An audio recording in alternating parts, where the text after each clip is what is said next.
नमस्कार, बड़ी बहस में आपका स्वागत है। मैं हूं आपके साथ पराग गुप्ता। 2014 में जब नरेंद्र मोदी बाबा विश्वनाथ की नगरी काशी से सांसद चुने गए थे तो उन्होंने एक वादा किया था कि वो अपने संसदीय क्षेत्र की तस्वीर और तकदीर बदल कर रख देंगे। करीब करीब 7 साल के दौरान पीएम मोदी ने वाराणसी वासियों को कई विकास परियोजनाओं की सौगात दी है। वाराणसी को बदलने के लिए प्रधानमंत्री मोदी अलग अलग परियोजनाओं को अमली जामा पहना रहे हैं। लेकिन काशी तो शिव की नगरी है, काशी आध्यात्म की नगरी है, इसलिए प्रधानमंत्री ने काशी को एक महत्वपूर्ण बदलाव का जिम्मा काशी के उठाया। नरेंद्र मोदी अपने ड्रीम प्रोजेक्ट के तौर पर 2019 में काशी विश्वनाथ कॉरिडोर का शिलान्यास उन्होंने किया था। तभी से यह तय किया गया था कि प्रधानमंत्री 2022 में इसका उद्घाटन करेंगे, इसलिए इस परियोजना को तेज गति से पूरा किया गया। अब प्रधानमंत्री इस कॉरिडोर का 13 दिसंबर को उद्घाटन करने जा रहे हैं। लेकिन कहते हैं यूपी में कोई भी कार्यक्रम हो और उसे सियासत से ना जुड़ा जाए, ये संभव कहां है। अब विश्वनाथ कॉरिडोर को यूपी विधानसभा चुनाव से जोड़कर देखा जा रहा है। विपक्षी पार्टी ये दलील पेश कर रही है कि सरकार सभी परियोजनाओं को आनन फानन में बिना कार्य के पूरा किए उद्घाटन कर रही है, जबकि सरकारी पक्ष का यह कहना है कि मोदी और योगी सरकार जिस भी परियोजना का शिलान्यास करती है उसका उद्घाटन भी करती है। इन सभी दलीलों से इतर इसे अगर चुनाव से भी जोड़ा जाए तो ये बीजेपी के लिए फायदेमंद ही है, क्योंकि काशी के प्रोजेक्ट को दिखाकर बीजेपी पूर्वांचल में पकड़ और मजबूत कर सकती है, क्योंकि पूर्वांचल इस वक्त वो इलाका जहां बीजेपी को 2022 के लिए काफी आस है। आज हम बड़ी बहस में यही समझने की कोशिश करेंगे कि क्या विश्वनाथ कॉरिडोर 2022 विधानसभा चुनाव में बीजेपी के लिए विजय द्वार साबित होगा।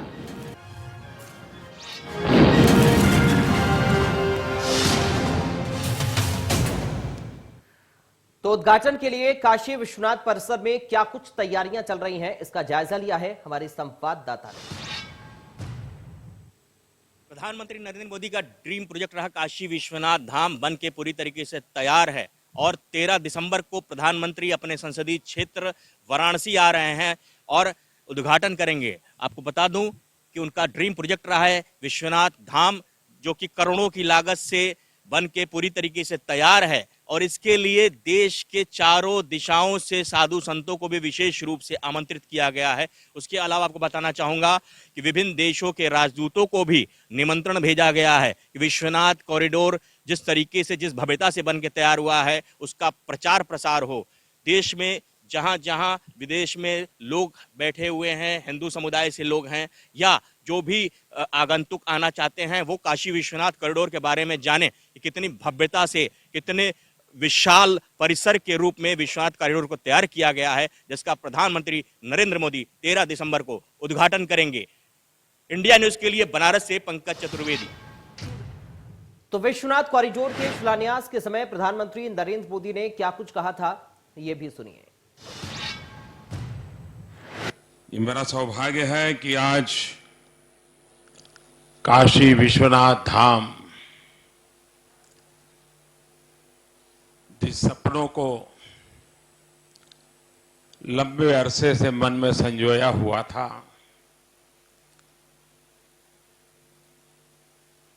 जब मैं राजनीति में नहीं था तब भी जब यहां आता था, कई बार आया, लेकिन लग रहा था कि हाँ कुछ करना चाहिए, होना चाहिए। नहीं, शायद भोले बाबा ने तय किया होगा कि बेटे बातें बहुत करते हो, आओ इधर करके दिखाओ। और शायद भोले बाबा का आदेश कहो, आशीर्वाद कहो कि आज वो सपना साकार होने का शुभारंभ हो रहा है।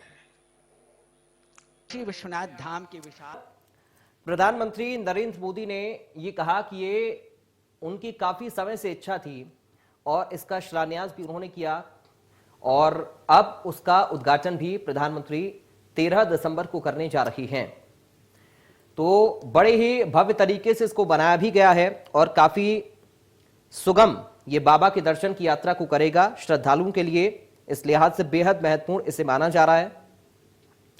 जब श्रद्धालु बाबा के दर्शन करने काशी पहुंचेंगे तो बेहद आसानी उनको रहेगी। जो लंबी लाइन जद्दोजहद दर्शन के लिए श्रद्धालुओं को करनी पड़ती थी, उससे छुटकारा मिलेगा और इस वजह से ही इसको बनाया गया है, इसको तैयार किया गया है। अब इसका उद्घाटन प्रधानमंत्री करेंगे, लेकिन इस पर सियासत खूब हो रही है और बीजेपी ये कह रही है कि हम जिसका शिलान्यास करते हैं उसका उद्घाटन भी करते हैं। लेकिन विपक्ष का ये मानना है क्योंकि चुनाव नजदीक हैं तो इसलिए जल्दबाजी में, आनन फानन में ये जो उद्घाटन है वो किए जा रहे हैं।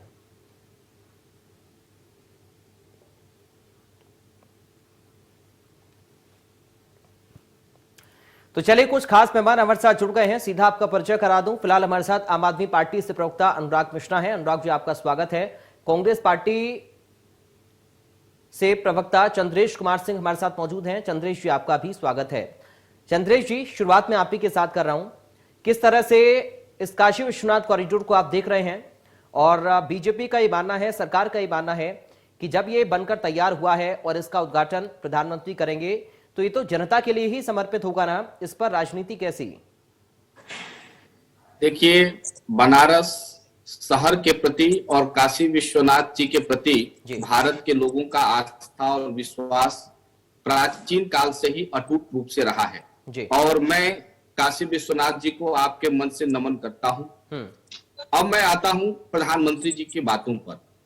प्रधानमंत्री जी झूठ, जुमला और अफवाह के अलावा कुछ बोलते नहीं हैं। उन्होंने कहा कि काशी विश्वनाथ जी ने उनसे कहा था।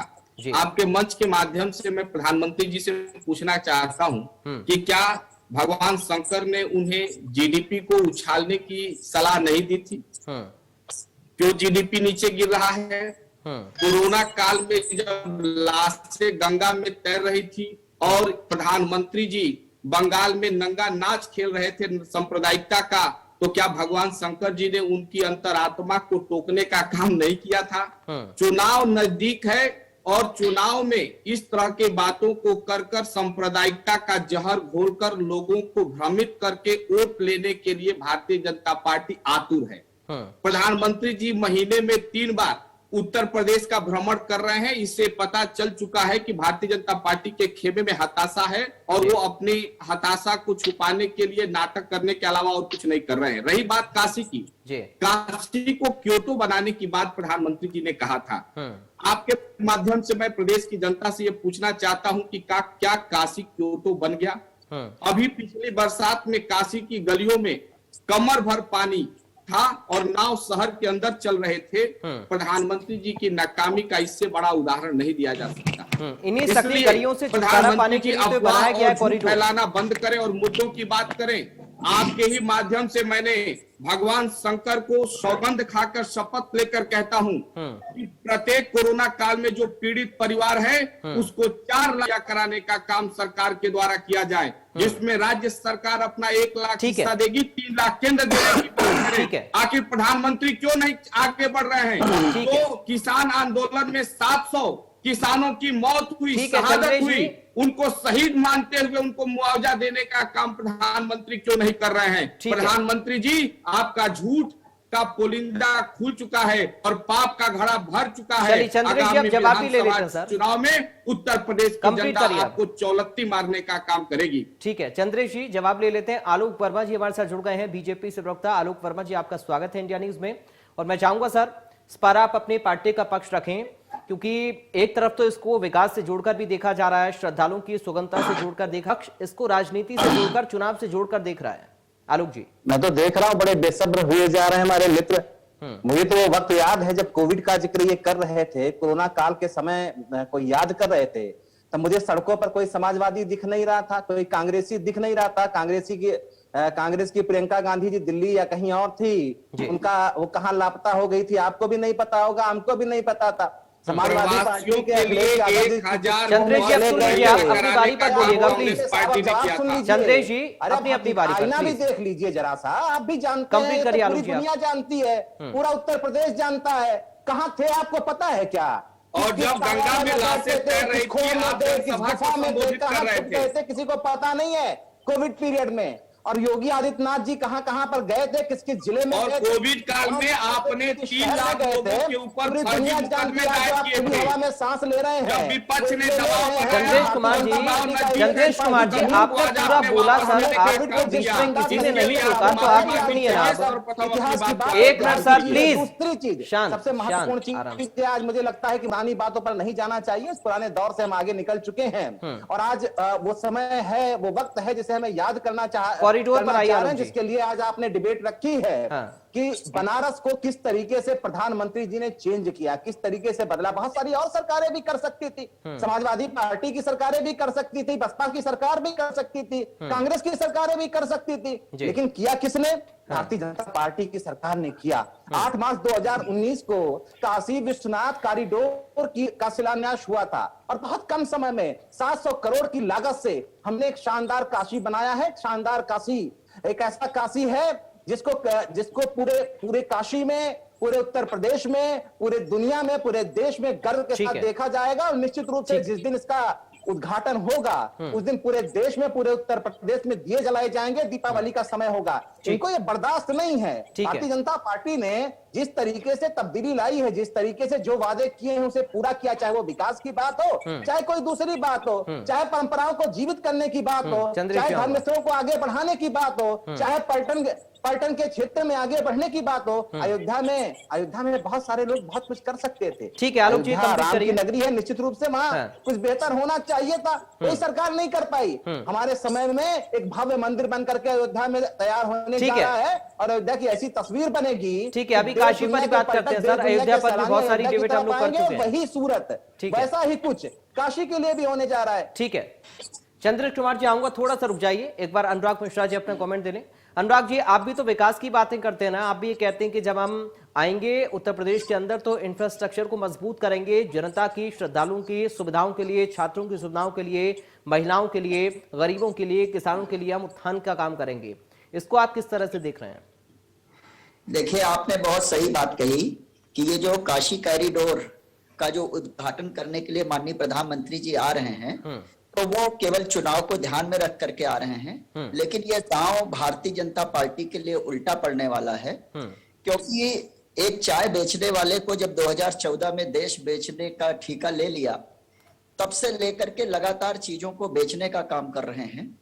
और ये काशी कॉरिडोर का उद्घाटन नहीं है, बल्कि सच्चाई ये है कि जो कि सबसे ज्यादा खतरनाक बात है कि आज बाबा काशी विश्वनाथ के धाम को, उसके पूरे मैनेजमेंट को एक विदेशी लंदन की कंपनी जो ईस्ट एंड यंग कंपनी के नाम से जानी जाती है, उसको पूरा इसके संचालन का ठेका अगर किसी ने दिया है तो माननीय नरेंद्र मोदी जी की सरकार ने दिया है। यानी अब वहां पर जो संचालन होगा, 25 भवनों में से 15 भवनों का ठेका मिल चुका है उनको, जिसका व्यवसायीकरण किया गया है। यानी अब जो श्रद्धालु जाएंगे उनको वहां पर बहुत बाबा विश्वनाथ के दर्शन करने के लिए बड़ी कीमत चुकानी पड़ेगी, साधारण लोगों के बस की बात नहीं रह जाएगी। तो ये लोगों को मैं बराबर कहता हूं कि भारतीय जनता पार्टी वास्तव में भारतीय जेबकतरा पार्टी है और इनको भगवान राम से, शिव से, किसी से लेना देना नहीं है। अभी आपने देखा अयोध्या में भव्य राम मंदिर के निर्माण के लिए हमारे गरीब से गरीब लोग, मजदूरों ने, सब लोगों ने चंदा दिया कि हमारा भव्य राम मंदिर का निर्माण हो, लेकिन उसमें भी चंदा में चोरी करने का काम अगर किसी ने किया तो भारतीय जनता पार्टी ने किया। तो ये वो लोग हैं जो कि चोरी करते हैं।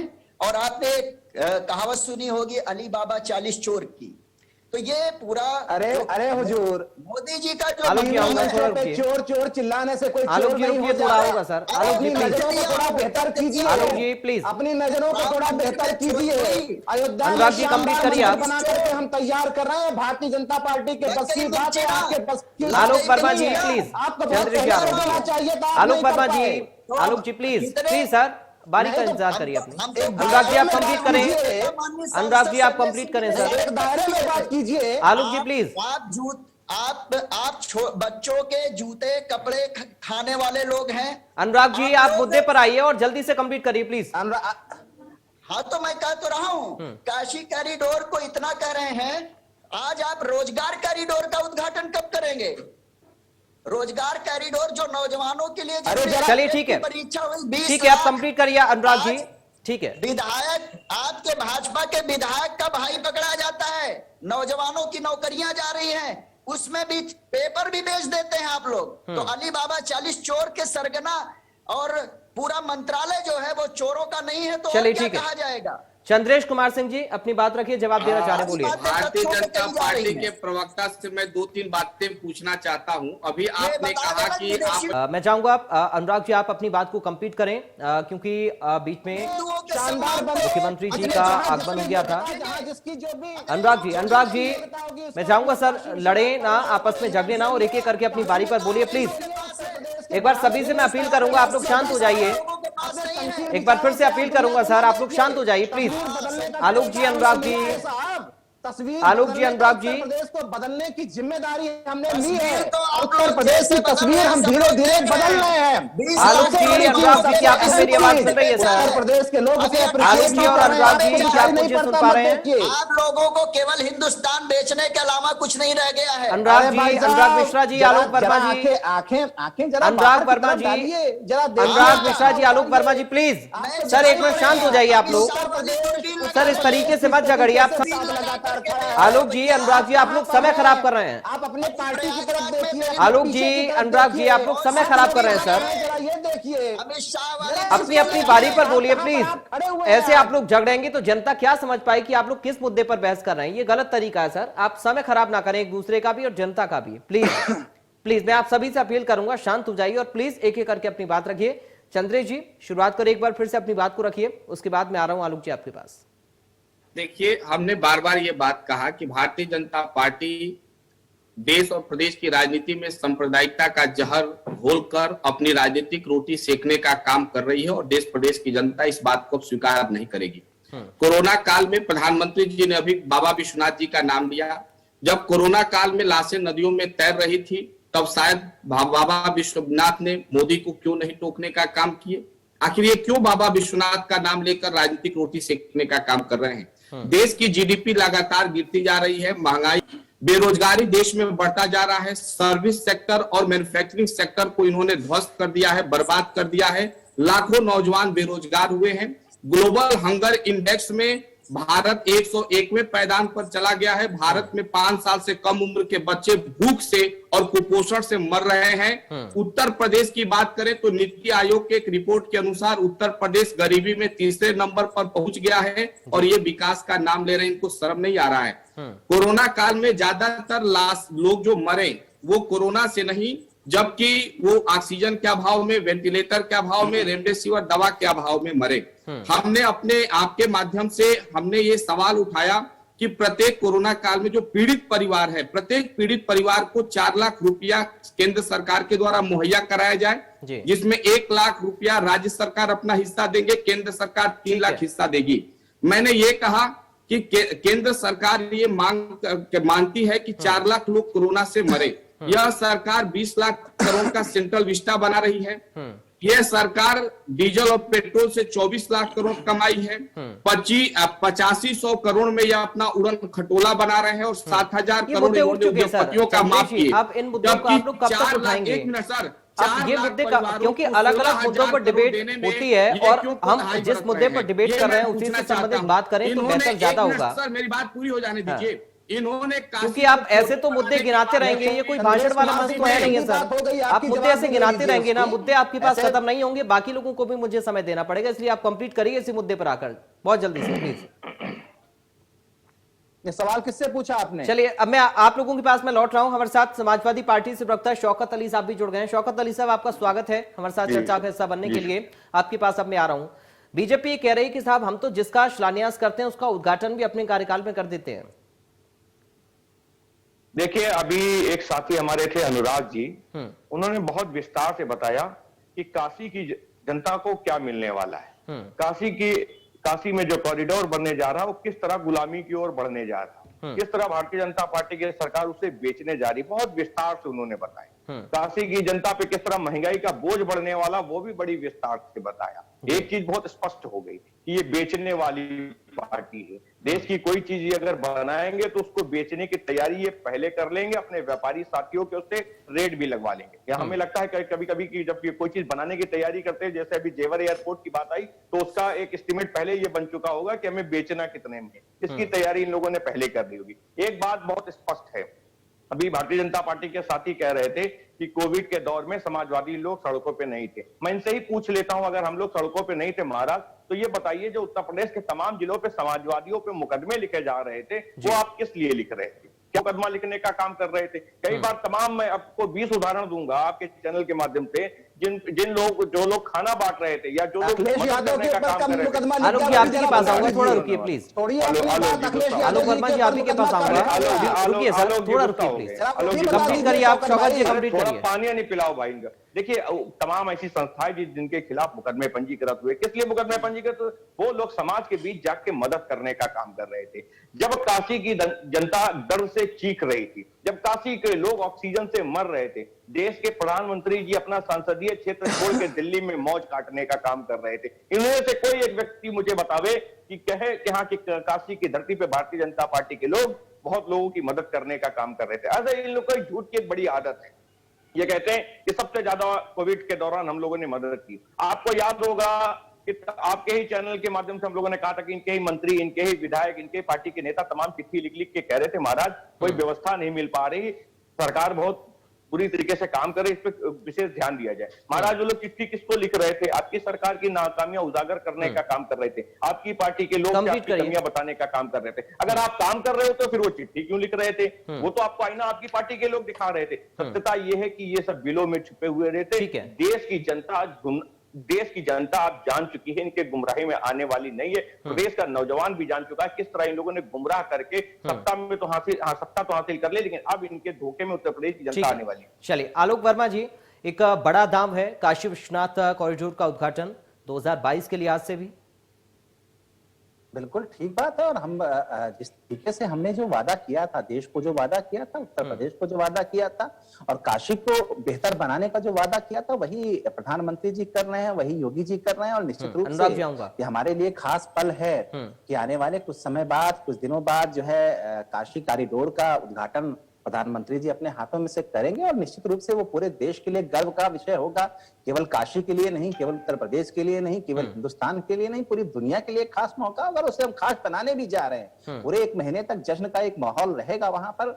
काशी में अलग अलग तरीके के आयोजन किए जाएंगे। और मुझे लगता है कि जो काशी उभर के, नया काशी जो उभर के आ रहा है, वो बहुत सारी दूसरी सरकारें कर सकती थी। आप भी इस बात को अच्छी तरीके से समझते हैं। लेकिन शौकत अली जी के लिए कभी वो अहम काशी कुछ कोई अहम शहर नहीं रहा, अयोध्या कोई अहम शहर नहीं रहा, मथुरा कोई अहम शहर नहीं रहा। वो तो जात जमात की सियासत में विश्वास करते हैं, वो तो जिन्ना की सियासत में विश्वास करते हैं, वो जिन्ना पे भरोसा करते हैं, वो गुंडों की सियासत पे भरोसा करते हैं, वो मुख्तार अंसारी पर भरोसा करते हैं, वो अतीक अहमद पर भरोसा करते हैं। एक बार फिर से बड़ी बेशर्मी के साथ मुझे तो कहते हुए, कभी कभी मैं सोचते हुए, मैं बड़ा अखिलेश यादव जी के चेहरे को बड़ा प्रोग्रेसिव और आगे बढ़ने वाला चेहरा मानता था। लेकिन मैं जवाब रह गया हूं कि पुराने दशकों की जो सियासत है, एक बार फिर से उसे लेकर के आगे बढ़ना है। मुख्तार अंसारी जी की क्या जरूरत है उत्तर प्रदेश की सियासत में? आप मुख्तार अंसारी के भाई को पार्टी में शामिल करते हैं, फिर जिसके साथ समझौता करते हैं। अगर आप विकास कर रहे हैं तो विकास की बात पर आइए ना सर। आलोक जी, अगर देखिए विकास की बात आप कर रहे हैं तो विकास पर रहिए प्लीज। मुख्तार अंसारी की जरूरत क्या है? जिस तरीके से उत्तर प्रदेश को हम आगे बढ़ा रहे हैं, मुझे लगता है कि विकास की दरकार है, विकास की मांग है और सतत मांग है। 21वीं सदी में कोई मुख्तार अंसारी के हाथ में उत्तर प्रदेश को या देश के किसी भी हिस्से को गिरवी नहीं रखना चाहता, किसी गुंडे, किसी माफिया के हाथ में गिरवी नहीं रखना चाहता। उत्तर प्रदेश में नौजवानों की जो अभिलाषा है, जो उनकी चाहत है, वो उत्तर प्रदेश आगे की तरफ बढ़े, जिस तरीके से योगी ठीक है सर। आलोक जी आप हो गया सर, उत्तर प्रदेश कंप्लीट करिए। चाहे कारोबार ठीक है, चाहे किसानों का क्षेत्र हो, चाहे नौजवानों की तरक्की की बात हो, उनको कारोबार में आगे बढ़ाने की बात हो, उनको नौकरियां। ठीक है, चलिए चंद्रेश और शौकत जी आपके पास में आऊंगा, लेकिन उससे पहले अनुराग जी अपनी बात रखेंगे। बोलिए सर। 15 अगस्त 19 आलोक जी अब हो गया सर, बाकी लोग भी है ना। आलोक जी अब बाकी लोग भी है सर, सारा भाषण आज ही दे देंगे क्या? आलोक जी, आलोक जी प्लीज सर। आलोक वर्मा जी आपको आवाज मिल रही है मेरी? प्लीज सर, ये कोई भाषण वाला मंच नहीं है ना, आप एक एक करके बोलेंगे और सबको मौका देंगे। प्लीज अनुराग जी अपनी बात रखिए। मैं आलोक वर्मा जी आपसे पूरी विनम्रता से पूछना चाहता हूं कि आजादी के पहले जिन्ना के साथ हिंदू महासभा ने अपनी सरकार बनाई थी कि नहीं बनाई थी? वीर सावरकर आपके वहां, जिसको आप लोग वीर कहते हैं, हालांकि वीर तो वो थे नहीं। अनुराग जी मुझे एक बात बताइए, आप लोग ये कहते हैं कि हम जाति और धर्म वाली या अनर्गल बयानबाजी वाली राजनीति नहीं करते, तो आप लोग विकास पर बात क्यों नहीं कर रहे हैं फिर? अनुराग मिश्रा जी, आप विकास पर बात करिए ना सर। आपके पूर्व गृह मंत्री आप क्यों मुद्दे को डिरेल करना चाहते हैं? या तो आपके पास विकास का कोई एजेंडा है नहीं है, या आपके पास कोई काट नहीं है विकास की जो बीजेपी दावा कर रही है। आप विकास की बात करिए फिर। जिन्ना को लेकर के अनुराग मिश्रा जी लगातार मत बोलिए प्लीज, मैं सभी से अपील करूंगा मुद्दे पर ही रहें। अगर विकास की बात हो रही है तो विकास पर ही डिबेट करें, अपना विकास बताएं, अपने दावे बताएं, वादे बताएं, लेकिन विकास पर ही रहें प्लीज। ठीक है, कोई बात नहीं। अनुराग जी विकास की बात कर लेते हैं। हाँ। मैं शौकत भाई से थोड़ा सा इत्तेफाक नहीं रखता हूं एक मामले में, जो आपने कहा कि बीजेपी के लोगों ने कोई काम नहीं किया कोरोना के समय में। बीजेपी ने बहुत काम किया कोरोना के समय में। बीजेपी के लोग, सारे लोग लगे रहे, ये आपदा में बराबर अवसर तलाशते रहे। ये अरे अनुराग भाई आज पे आइए ना साहब, बार बार 800 का 80 मीटर आलोक जी सुन लीजिए प्लीज, आलोक जी सुन लीजिए। मुद्दे का ये काशी पे बात करते हैं, अयोध्या पे बात करते हैं, विकास पे बात करते हैं। सुनिए सुनिए, हमने क्या किया ये पूरे उत्तर प्रदेश में पूरी दुनिया ने देखा है, कोरोना काल तारीफ हो चुकी है। देखिए अगर आप लोग बीच में बोलेंगे तो मैं सबका फेडर डाउन कराऊंगा प्लीज। मुझे लगता है कोई फर्क नहीं किसी की आवाज होने नहीं जाएगी, बीच में मत बोलिए। आगे बढ़िए ना जरा, एक एक करके अपनी बात रखिए। आलोक जी प्लीज, आलोक वर्मा जी आपने इतना लंबा चौड़ा भाषण किया, किसी ने आपको नहीं टोका। काशी पर तो बात कर रहे हैं, काशी पर तो कर रहे हैं कि आपने अंग्रेजों। चलिए आलोक जी, अनुराग जी का फेडर डाउन करिए प्लीज। कोविड में आप लोग सर ऐसे डिबेट नहीं होती है ना please sir. Alok ji, Anurag ji down करिए दोनों का फेडर, ऐसे डिबेट नहीं होती है सर। ये थोड़ा गंभीरता का आप लोग परिचय दीजिए। आप लोग विकास पर बात कर रहे हैं और जनता से वोट की अपील आप लोग करते हैं ग्राउंड पर जाकर, और यहां पर इस तरीके से आप अनर्गल बयानबाजी कर रहे हैं। लड़ जनता समझेगी आपके मुद्दों को, ये कोई मुद्दे बताने का तरीका है क्या? शौकत अली साहब अपनी बात रखिए और एक एक करके बोलिए प्लीज। आलोक जी आपकी ऑडियो नहीं जा रहा है, आपकी आवाज नहीं जा रही है, आप चुप रहिए प्लीज। मैं आऊंगा आपके पास, थोड़ा वेट करिए। शौकत अली जी अपनी बात रखिए। आलोक जी बीच में मत बोलिए। अनुराग मिश्रा जी प्लीज। आज विकास, आज अच्छी बात है जरा करने साहब। जब किसी के पास जवाब नहीं होता है तो आप लोगों के पास कोई मुद्दा नहीं है, आप लोगों के पास कोई अपना एजेंडा विकास का नहीं है। इस वजह से ही एक दूसरे के बीच में आप लोग बोल रहे हैं, कोई विकास का एजेंडा किसी के पास नहीं है, सभी एक दूसरे के बीच में बोल रहे हैं। सर कैसे जनता, दर्शक जो अपना समय निकालकर आप लोगों को सुनने के लिए बैठते हैं 1 घंटे, तो कैसे वो समझ पाएंगे कि आप लोगों के पास क्या एजेंडा विकास का है? प्लीज मैं सभी से अपील करूंगा, सभी वरिष्ठ और खास मेहमान हैं, सभी सम्मानित हैं, सभी से मैं अपील कर रहा हूं प्लीज। सर अनुराग जी एक गलत तरीका। आलोक जी, अनुराग जी प्लीज आपस में मत झगड़िए, 2 लोग और हैं हमारे साथ। शौकत अली जी अपनी बात रखेंगे, उसके बाद में आऊंगा चंद्रेश जी आपके पास, और आलोक जी और अनुराग जी आप थोड़ा आप लोग इंतजार करिए, आप लोग बहुत बोल लिए। शौकत भाई बात करिए। देखिए भारतीय जनता पार्टी के लोग तमाम आरोप लगा रहे थे, कभी वो मुख्तार के पास चले गए, कभी अतीक अहमद पास चले गए। इनको खुद ही नहीं पता कि इनकी उत्तर प्रदेश की सरकार क्या कर रही है। इनकी उत्तर प्रदेश की सरकार जिनके ऊपर जिम्मेदारी डाल रखी थी कि ये लोग उत्तर प्रदेश की शांति व्यवस्था संभाल के रखेंगे, वो लोग आज डकैती डालने का काम कर रहे हैं। उनके खिलाफ डकैती का मुकदमा पंजीकृत हो रहा है। इनसे पूछा जाए आलोक वर्मा जी से कि आपकी पुलिस के खिलाफ डकैती का मुकदमा पंजीकृत हुआ, आपको जानकारी? और जो काम कभी गुंडे कर रहे होंगे वो इनकी पुलिस कर रही, भारतीय जनता पार्टी उनसे करवा ले रही, कह रही भैया तुम लोग जी भर के गोली शौकत जी आप भी विकास पर ही बोलिए ना सर, आप तो अपने विकास की बात करते थे और कहा कहते थे कि काम बोलता है, तो आप ही अब विकास पर बात करिए। हम लोग सदैव हम लोग विकास की बात करते हैं, अब हम लोग चीजें पूछेंगे तो आलोक जी गुस्सा हो जाएंगे। गायत्री प्रजापति के विकास पर बातें कीजिए। गायत्री प्रजापति जो विकास कर रहे थे उत्तर प्रदेश का, और उसमें जो सफाई परिवार जो सहारा दे रही थी उनका, उस पर जरा बात कीजिए ना भाई। अरे बस मंत्री चलिए अब हो गया। आलोक जी आप चलिए सुन लीजिए अब प्लीज, उस पर भी जरा बात कीजिए। आलोक जी आप सुन लीजिए। कि आप इस तरह के शौकत जी कंप्लीट करिए, शौकत जी कंप्लीट करिए, शौकत जी कंप्लीट करिए आप। आलोक जी प्लीज।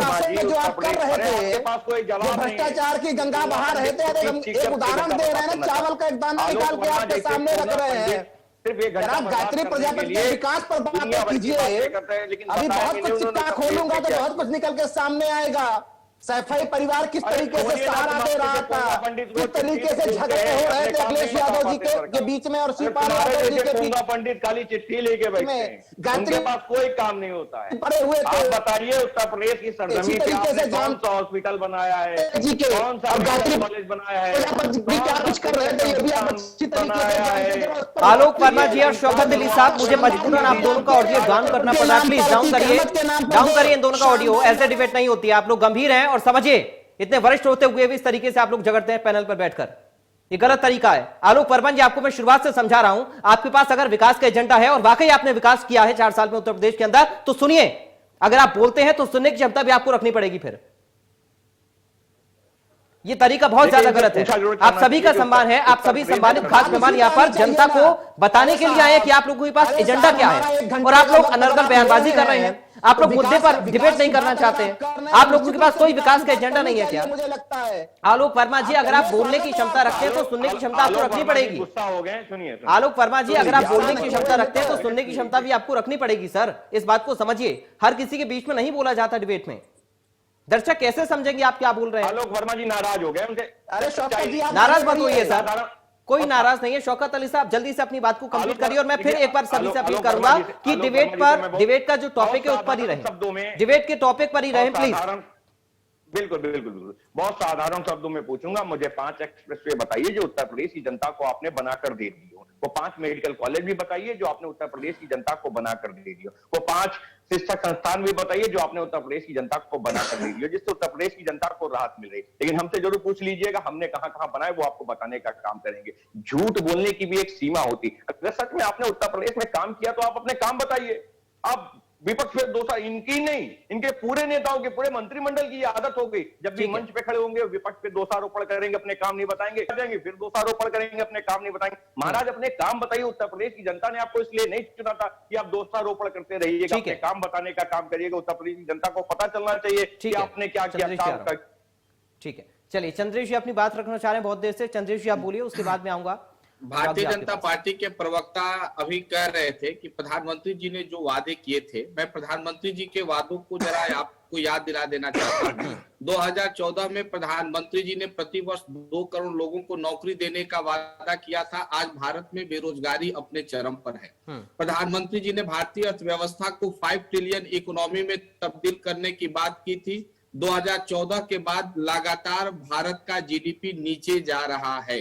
प्रधानमंत्री जी ने महंगाई को कम करने की बात की थी। आज इन्फ्लेशन अपने चरम पर है, महंगाई अपने चरम पर है। टमाटर 100 रुपया से किलो से अधिक बिक रहा है।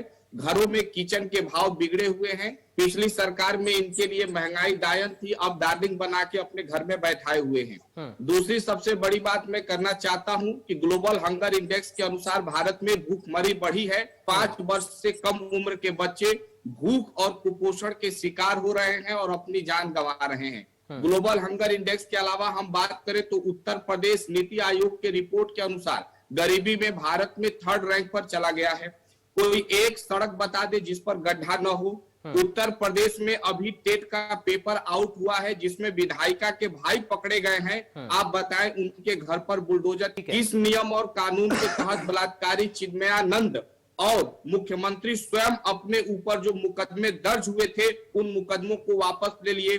कोरोना काल में लोगों के ऊपर जो फर्जी मुकदमे आपने दायर किए उनको मानसिक उत्पीड़न का आपने शिकार बनाया, क्या उसके लिए आप आज माफी मांगेंगे? ठीक है, कंप्लीट करिए। बड़ी बात यह है, 1 मिनट सर बात पूरा हो जाने दीजिए। कंप्लीट करिए, तभी मैं कह रहा हूं कंप्लीट करिए, ज्यादा लंबा समय में आज नहीं दूंगा। कंप्लीट करिए आप चंद्रेश जी, आप कंप्लीट करिए। आलोक जी 2 सेकेंड। किसान आंदोलन में, कृषि आंदोलन में 700 से अधिक किसानों सर, ये किसान आंदोलन पर चर्चा हो रही है क्या? किसान आंदोलन पर कितनी चर्चाओं में आप शामिल हो रही है? आज भी किसान आंदोलन की आप बात करेंगे सर, क्या ये विकास है? काल में बात पूरी होने दीजिए सर। चंद्रेश जी आप कंप्लीट करिए, मुझे मजबूरन आपको ऑडियो डाउन करना पड़ेगा। क्या आप उनको 4 लाख रुपया मुआवजा देंगे और क्यों नहीं दे रहे हैं, जबकि सेंट्रल विस्टा पर आप 20 लाख करोड़ खर्च कर रहे हैं और डीजल पेट्रोल से आपने 24 लाख करोड़ रुपए कमाए हैं? आपको इस बात का जवाब देना पड़ेगा। चलिए ठीक है, अनुराग जी आप मुझे बताइए कि अगर विकास की बात काशी के अंदर हो रही है तो क्यों इसको सिर्फ नरेंद्र मोदी से जोड़कर देखा जा रहा है, उनके क्षेत्र से जोड़कर देखा जा रहा है, और क्यों बीजेपी के चुनावी एजेंडे से जोड़कर देखा जा रहा है? अगर विकास की बात आप लोग करते हैं, अगर विकास का दावा आप लोग करते हैं कि हम लोग आएंगे तो विकास करेंगे, तो फिर ये भी तो श्रद्धालुओं का विकास है ना। अगर पर्यटन नगरी को हम बढ़ावा उसके विकास में दे रहे हैं, विकास को आगे बढ़ा रहे हैं या फिर वहां पर सुविधाओं को डेवलप कर रहे हैं, तो उसमें बुराई क्या है? इस पर आपका रिएक्शन अनुराग जी। बिल्कुल बुराई नहीं है। पहले तो मैं ये चाहूंगा कि जब तक मैं बोलूं, क्योंकि मैं जैसे ही बोलना शुरू करता हूं हमारे मित्र जो है बड़े नाराज हो जाते हैं। लेकिन समय कम है सर, इसलिए संक्षेप में अपनी बात रखेगा। बहुत संक्षेप में मैं रखूंगा। पहली बात तो ये, मैं बिल्कुल विकास होना चाहिए, लेकिन जो विकास काशी में हो रहा है उसके बारे में भी चंद्रेश भाई ने भी बताया था। कभी जो है जब बारिश का मौसम आया था तो कितना लोग जो है वहां की गलियों में सब जगह पानी भर गया था, किस तरीके से हुआ।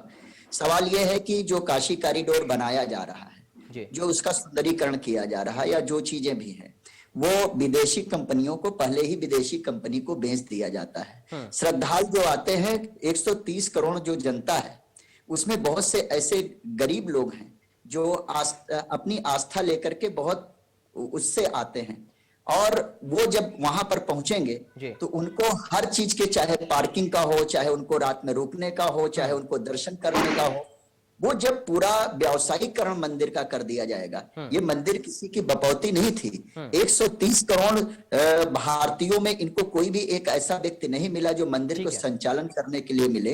ये विदेशियों के हाथ में दे दिया गया। दूसरी चीज, जहां पे विकास की बात है, मैं बता दूं आपको, अभी मैं आपको बता दूं, जौनपुर का उदाहरण दे रहा हूं आपको। हिंदुस्तान में पहली बार ऐसा हो रहा है, उत्तर प्रदेश की सरकार सारे जो राजकीय मेडिकल कॉलेज खोले गए थे, जो समाजवादी पार्टी के समय में, अभी जौनपुर में एक राजकीय मेडिकल कॉलेज था, 3 बार साहब उसका नाम बदला गया। पहले वो राजकीय मेडिकल कॉलेज था, बाद में उमानाथ सिंह राजकीय मेडिकल कॉलेज हुआ, फिर उसके बाद इसका नाम हुआ उमानाथ सिंह स्वशासी राज्य चिकित्सा महाविद्यालय। यानी उसको चुपके से इन्होंने प्राइवेट कर दिया, स्वशासी कर दिया। जो राजकीय था, गवर्नमेंट था, उसको स्वशासी कर दिया। नाम बदलने के अलावा पूरे 4.5 साल में उसमें केवल ऊपर सामने से प्लास्टर करके, जब इनको उसका उद्घाटन करना हुआ, चूना से उसको पोत दिए। चलिए ठीक है, यानी आप लोग निजीकरण का आरोप लगा रहे हैं, और ये आरोप लगा रहा है कि जहां पर पैसा खर्च करना चाहिए वहां पर तो सरकार कर नहीं रही। आलोक वर्मा जी, बहुत जल्दी से एक आखिरी कमेंट आपको चाहूंगा, 30 सेकंड करने। 4.5 साल में अनुराग जी हो गया सर, अब समय नहीं है। आलोक वर्मा जी कमेंट करिए आखिरी अपना जल्दी से इस पर। नहीं, बिल्कुल 3 साथी हमला बोल रहे थे और पता नहीं कहां कहां लेके चले जा रहे थे। मैं तो समझ नहीं पा रहा हूँ, काशी की बात करूं, अयोध्या की बात करूं, विकास की बात करूं, किसी और मुद्दे पर बात करूं। चलिए, सबका कुछ ना कुछ ले लेता हूं। सबके सवालों का जवाब मिल जाएगा। 15 अगस्त 1947 को देश की आजादी मिली। बहुत तेज बता रहा हूं, शायद आपके ज्ञान चक्षु खुल जाए। आप देखना नहीं चाहते दुनिया में क्या हो रहा है, देश में क्या हो रहा है, बस आपको जो बता दिया गया उसी तरीके से आगे बढ़ने जाते हैं। 15 अगस्त 1947 को देश को आजादी मिली, और 2017 में योगी आदित्यनाथ जी मुख्यमंत्री बने, 19 मार्च 2017 को। और उस समय के बीच में उत्तर प्रदेश में केवल 2 अंतरराष्ट्रीय एयरपोर्ट थे। योगी जी के 4.5 साल के शासनकाल में आज 5 अंतरराष्ट्रीय एयरपोर्ट है। कुशीनगर का अंतरराष्ट्रीय एयरपोर्ट का अभी जो है उद्घाटन हुआ है। पता नहीं आपने पता नहीं आपने पढ़ा कि नहीं पढ़ा। नोएडा में जो है बहुत तेजी से काम कर रहा है। ठीक है, आगे बढ़िए, आगे बढ़िए। नोएडा में बहुत तेजी से अंतरराष्ट्रीय एयरपोर्ट बनकर तैयार हो रहा है। 5 अंतरराष्ट्रीय एयरपोर्ट योगी जी बताइए ना, जेवर एयरपोर्ट आप किसको बेचेंगे?